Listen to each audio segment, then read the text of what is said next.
PTI के एहतजाज के बाइस कई शहरों में रास्तों की बंदिश ने शहरियों के लिए मुश्किलात पैदा कर दी हैं।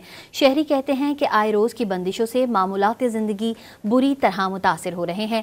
सियासतदानों की आपस की लड़ाई में मसाइल अवाम के लिए पैदा हो रहे हैं। बंदा मैं शेखुपुर से चलो 4 स्टॉप बदले करे हैं, अब तो मैं शिद्दर से पैदल आ रहा हूँ यहाँ तक, ये भी रास्ता बंद किया हुआ है उन्होंने।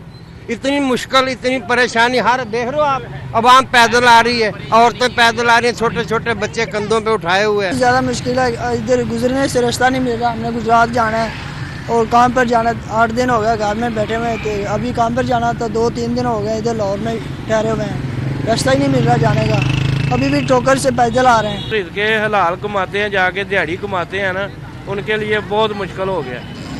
ठीक है, ये 4 दिन से, ये 3-4 दिन हो गए हम तो ऐसे ही खप रहे हैं, कभी पैदल हो रहे हैं, कभी रक्शे पे जा रहे हैं, कभी फिर पैदल हो रहे हैं। फैमिलीज़ को देख रहा हूँ, कल जब मैं रात को वापस गया हूँ तो लोग शादियों से वापस, कोई जा रहा है, कोई शादी पे जा रहा है और किसी का कोई बच्चा बीमार है। मैंने रास्ते में ये भी बातें सुनी और इतनी ज़्यादा ख़वारी हुई है और इनके आपस के मसले हैं सियासतदानों के, और आवाम ही हर जगह पे जो है वो पिसती है। तो